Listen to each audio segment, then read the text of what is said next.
अच्छा बेटा, ये आज का जो हमारा टॉपिक है वो है द यूनिफॉर्म डिस्ट्रीब्यूशन, जिसे हम ईच से पहले स्टडी कर चुके हैं। ठीक है, तो लिहाजा लास्ट टाइम हमने सिर्फ इसके करेक्टरिस्टिक पढ़ी थी कि, और ये पढ़ा था कि इस तरह प्रोबेबिलिटी कैसे निकालते हैं, इसका जो फंक्शन है वो क्या क्या होता है, हाइट क्या है, एरिया कैसे निकालते हैं, और मीन और वेरिएंस का फॉर्मूला क्या है। तो ये जो स्लाइड आपके सामने नजर आ रही है, ये ओवरऑल जो पिछला लेक्चर था उसका एक ओवरऑल रिव्यू है कि देखें a continuous random variable x having probability density function. जो प्रोबेबिलिटी डेंसिटी फंक्शन होता है उसको एफ ऑफ एक्स कहते हैं। ठीक है, और एफ ऑफ एक्स ये है, और एफ ऑफ एक्स का जो फॉर्मूला है वो क्या है बेटा आपके पास, 1/b-a। ठीक है, अब आप याद रखिए इसकी जो डायग्राम बनती है इसमें आपको एक इनिशियल वैल्यू एक फाइनल वैल्यू दी जाती है, और इसकी जो हाइट है वो कांस्टेंट होती है। हाइट निकालने के लिए फॉर्मूला क्या है, f of x is equal to 1/b-a। यानी ये जो आपको ए और बी की वैल्यू दी जाएगी इसी को आप सब्ट्रैक्ट करेंगे और 1 से डिवाइड कर देंगे तो आपको इसकी हाइट मालूम हो जाएगी, और जो आपको इनिशियली ए और बी वैल्यू दी जाएगी वो आप यहाँ पर रखेंगे, और इसे रेक्टेंगुलर और यूनिफॉर्म डिस्ट्रीब्यूशन कहते हैं। रेक्टेंगुलर इसको इसलिए डिस्ट्रीब्यूशन कहते हैं कि इसका जो एरिया है वो एक तरह का रेक्टेंगुलर फॉर्म में बनता है। देखिए एक तरह का आपके पास रेक्टेंगल है।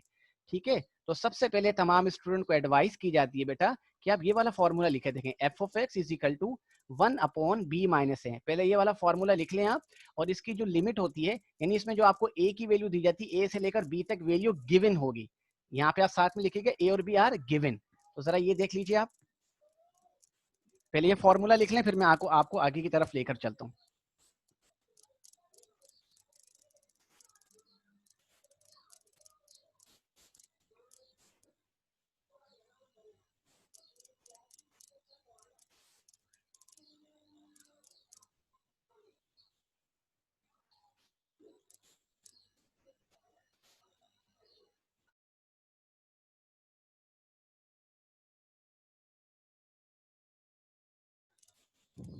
जी बेटा, आगे चलें बेटा। जी सर। अब देखें फॉर अ रेक्टेंगुलर डिस्ट्रीब्यूशन आप भी ऐसे लिखें, मीन निकालने का जो फॉर्मूला है जिसको एक्सपेक्टेड वैल्यू कहते हैं a plus b divided by 2। इसमें दो ही आपके पास पैरामीटर होते हैं, a और b, यानी a और b आपको लाजमी दिए जाते हैं। ठीक है, और उसके बाद वेरिएंस निकालने का जो फॉर्मूला है वो है bracket b minus a bracket close to the power 2 over divided by 12 होगा। और आखिर में अगर आप इसका स्टैंडर्ड डेविएशन निकालने का बोलेगा तो ओवरऑल का आप क्या ले लेंगे, स्क्वायर रूट ले लेंगे। मीन और वेरिएंस निकालने का फॉर्मूला आपके पास ये हैगा।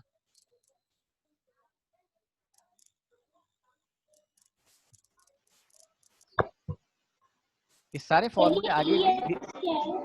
जी बेटा, ये जो ई और ब्रैकेट एक्स लिखा हुआ है सर, इसको क्या करेंगे, ये क्या बेसिकली बोलेंगे? मीन निकालने का फॉर्मूला है जिसको हम एक्सपेक्टेड वैल्यू ऑफ एक्स भी कहते हैं। अगर आपसे कहा जाएगा मीन निकालें तो आप क्या करेंगे, a plus b divided by 2 कर देंगे आप।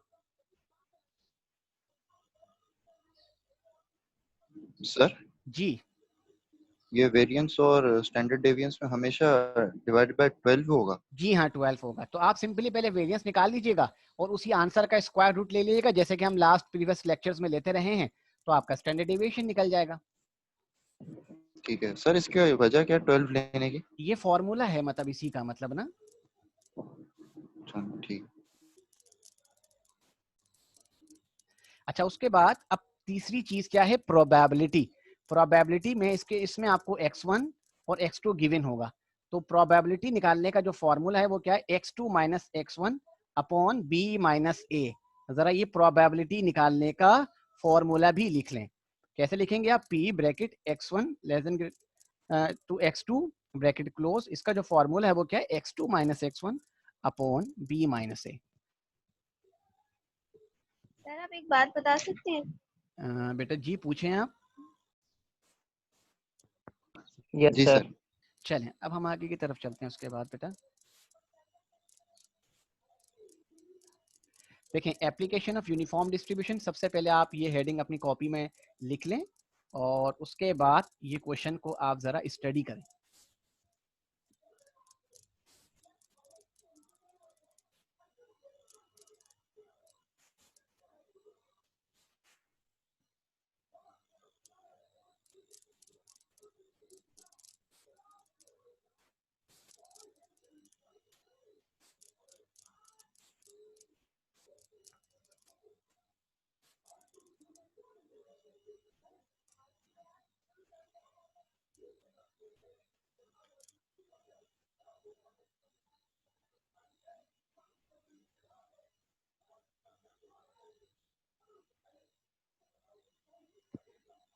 क्या मैं आपकी हेल्प करूं बेटा?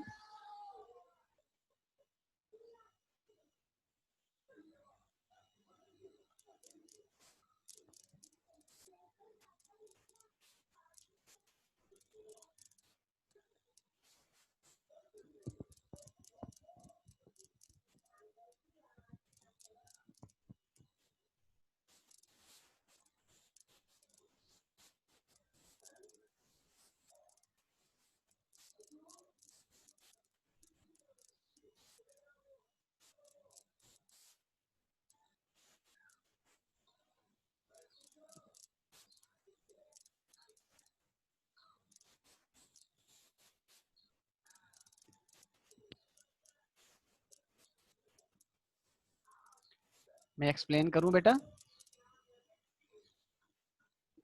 जी सर, इसमें प्रोबेबिलिटी पूछी थी तो हमने पहले बाकी सब निकाल हाँ, लिया। बता रहा हूँ। देखिए ये बोल रहे हैं जब डिस्क्राइब द डिस्ट्रीब्यूशन, जब किसी डिस्ट्रीब्यूशन को डिफाइन करते हैं तो सबसे पहले उसका पीडीएफ फंक्शन क्या है। तो देखिए ये आपका पास एक पीडीएफ फंक्शन है ना, क्योंकि इसकी तो पहचान है पीडीएफ फंक्शन। और दूसरा उसका मीन है, उसका वेरिएंस क्या है। ये असल में दो तरीके से इस सवाल को पूछा जा सकता है।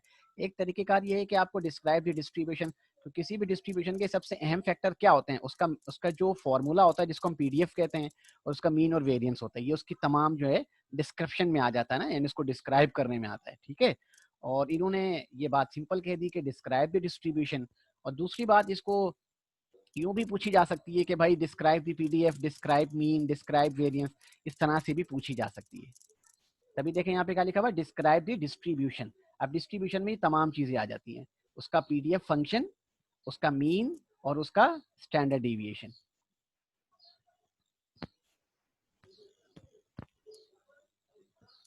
अब आप ये देखिएगा इस सवाल में दो अहम चीजें देखें, रेंज फ्रॉम 27 टू 39 सेकेंड। देखें ये आपके पास ए है और ये आपके पास क्या है, बी है। मैं इसको लिख के भी दिखा दे रहा हूँ, दिस इज योर ए और ये आपके पास क्या है, बी है। ठीक है, तो अब आप देखिए फॉर्मूला आपके पास क्या था, बी माइनस ए।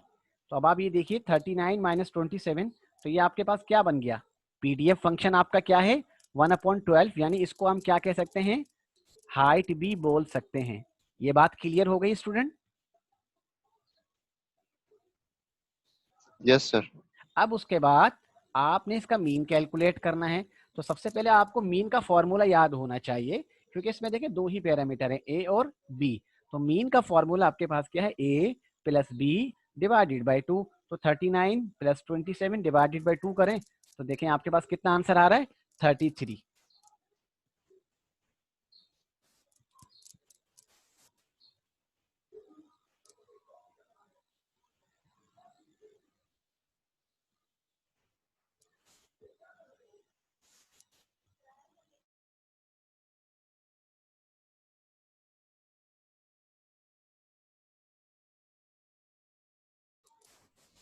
जी, तो अब आपको मैंने क्या डिस्कस करना है, स्टैंडर्ड डिविएशन। अब स्टैंडर्ड डिविएशन का जो फॉर्मूला है वो क्या है, b minus a divided by √12। ठीक है, तो आपके पास बी क्या है 39 माइनस 27 डिवाइडेड बाय √12। तो ये देखिए ये आपका आंसर आ गया।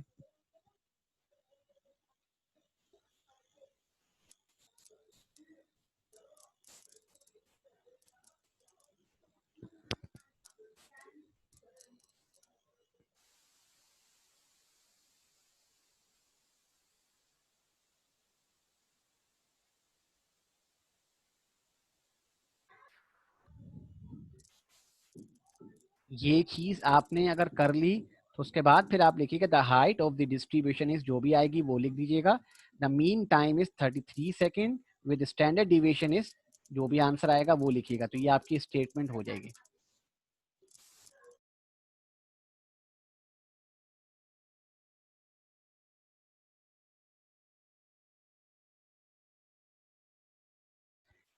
अगर आप सबने ये कर लिया तो फिर मुझे बताएं, हम नेक्स्ट जो है वो क्वेश्चन की तरफ चलें। यस सर, चले आगे।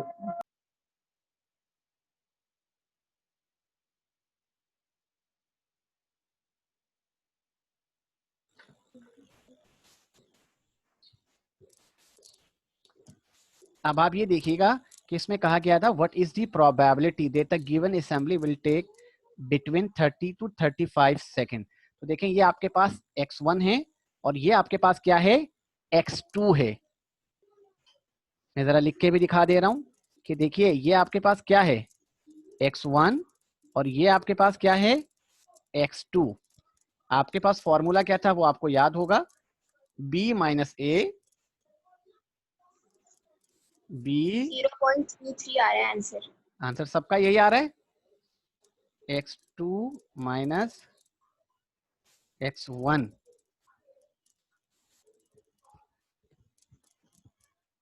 जरा मुझे इसकी प्रोबेबिलिटी कैलकुलेट करके बता दें।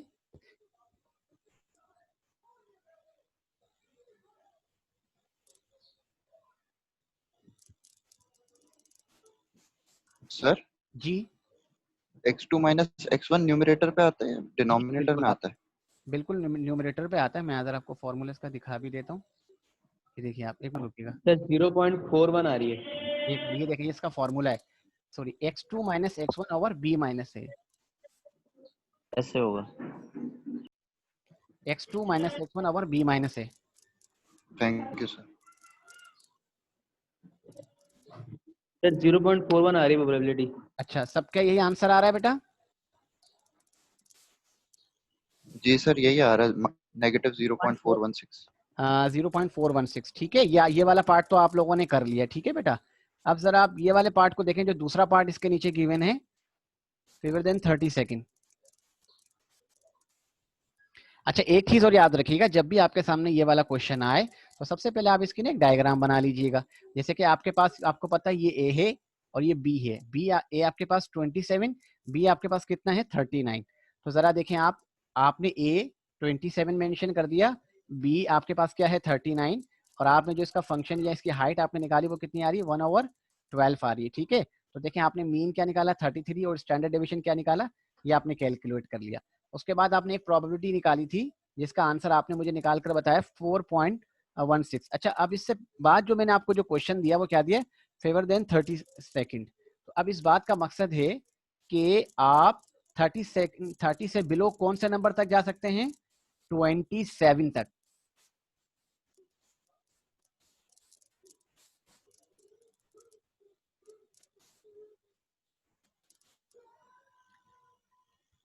नेक्स्ट वाले पार्ट की जो कंडीशन है वो समझ में आ गई आप लोगों को बेटा? नो सर, दोबारा समझाएं। देखिए आप जरा इस सवाल को जरा अपनी कॉपी में राइट डाउन कर लीजिए, ताकि जब आपको मैं समझाने लगूं तो आपको ये बात समझ में आ जाए। देखें इसमें तो क्या था कि व्हाट इज द प्रोबेबिलिटी, और क्या बोल रहा है बिटवीन x1 टू x2 दे रहा है, लेकिन यहाँ पर तो आपको बोल रहा है कि फेवर देन 30 दे रहा है, यानी 30 से कम नंबर। तो अब हम क्या करेंगे, 30 से बिलो हम कहाँ तक जा सकते हैं, 27 तक जा सकते हैं। तो x2 मेरा क्या है 30 और x1 मेरे पास क्या हो जाएगा 27, क्योंकि आप इससे बिलो नहीं जा सकते, क्योंकि लास्ट जो मिनिमम नंबर है इस डिस्ट्रीब्यूशन में वो आपके पास क्या है 27।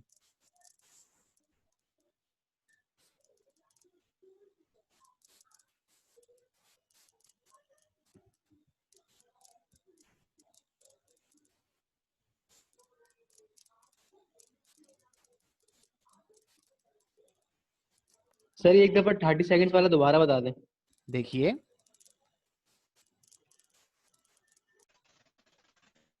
सर एक यस सर। सेकंड, सर पीछे कर दें एक सेकंड। अच्छा बेटा, अगर इसी सवाल को मैं चेंज कर दूं मोर देन 30 तो आप कर लोगे आप? Yes sir.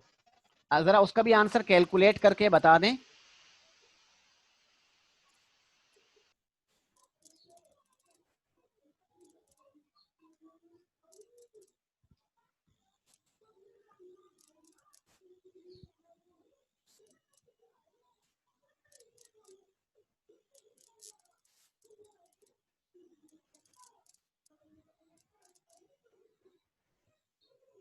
सर उसका आंसर 3/4 आएगा।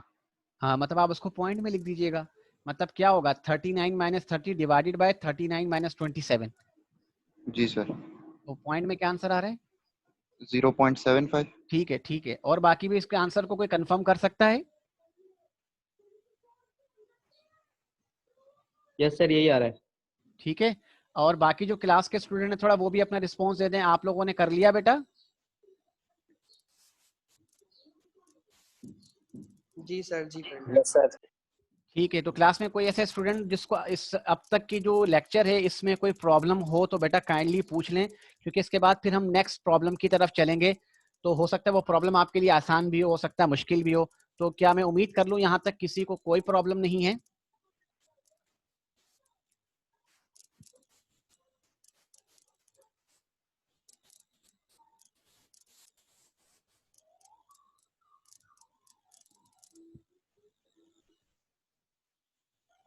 जी बेटा।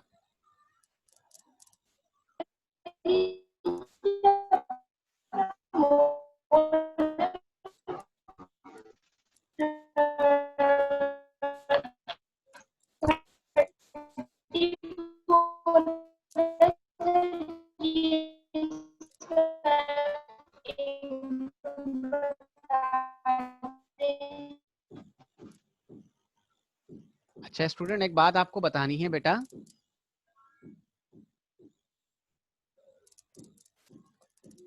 स्टूडेंट बेटा जी सर। देखें, इस सवाल में सबसे पहले तो आपको ए और बी आइडेंटिफाई करना है, वो आसानी से हो जाएगा। साथ में आपको ये भी क्योंकि मेंशन होगा यूनिफॉर्मली डिस्ट्रीब्यूटेड, यानी इससे ही आपको आइडिया हो जाएगा कि ये यूनिफॉर्म डिस्ट्रीब्यूशन का क्वेश्चन है। फिर बोलेगा डिस्क्राइब द डिस्ट्रीब्यूशन, तो आप समझ जाइएगा कि आपको फंक्शन मीन और वेरियंस डिफाइन करना है। और अगर ये नहीं बोले तो ये पूछा जाएगा describe the PDF function, describe the mean, describe the standard deviation. ठीक है। फिर इसमें देखें प्रॉपर्टी के 3 केस होते हैं। एक केस क्या है कि what is the property between, दूसरा क्या है लेस देन, और तीसरी आपके पास क्या है ग्रेटर देन है। तो एक ओवरऑल जो यूनिफॉर्म डिस्ट्रीब्यूशन का जो मेन ऑब्जेक्ट है वो हमने आपको इस क्वेश्चन में डिफाइन कर दिया है। अब आपने मजीद इसकी प्रैक्टिस की तरफ चलना है, तो लिहाजा अब हम प्रैक्टिस की तरफ चलते हैं। तो मैं फिर अगेन पूछूंगा कि कोई प्रॉब्लम यहाँ तक किसी स्टूडेंट को बेटा?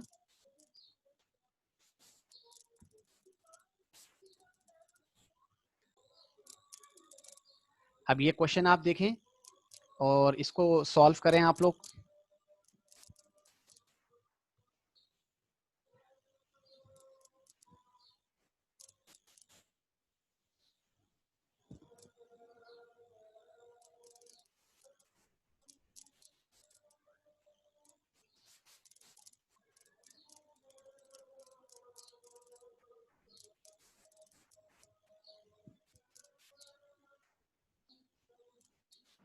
सर ये हमें एग्जाम्स में क्या कहते हैं, क्वेश्चन गिवन होगा इस तरह ए और बी करके वैल्यूज जी गिवन हाँ, होगी क्या? देखें गिवन होगा, तभी मैंने आपको अभी एक वर्ड प्रॉब्लम पीछे जो दिखाई थी ना, ये तो बहुत आसान तरीके से आपको इसमें डिफाइन कर दिया है कि this is your A and this is your B.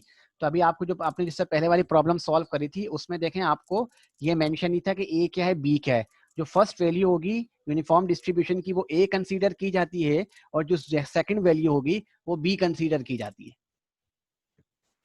अब जैसे ये देखिए यूनिफॉर्म लिखा हुआ है, 0 मेरे पास ए है और बी मेरे पास 20 है।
सर ये आप वाले में स्टैंडर्ड डेविएशन 33.33 आ रही है, सही मेरे है, पास 5.77 आ रही है। सर अंडर रूट नहीं लिया हुआ। अंडर रूट नहीं लिया हुआ होगा।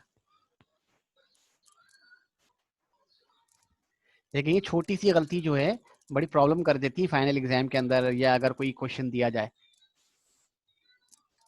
नहीं सर मैंने अंडर रूट लेके ही करा था, इस वजह से अलग आ रहा था मैं। हाँ नहीं, अगर आप जब पहले वेरिएंस को सेट कर लें, जब वेरिएंस निकाल लें तो वेरिएंस का फिर आप डायरेक्ट ना स्क्वायर रूट ले लें, जैसे हम पीछे से करते हुए आ रहे हैं डिस्क्रिप्टिव स्टैटिस्टिक्स के अंदर।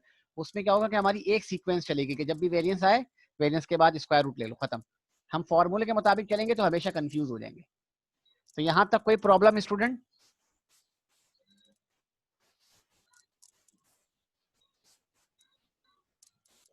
No sir. No sir. अच्छा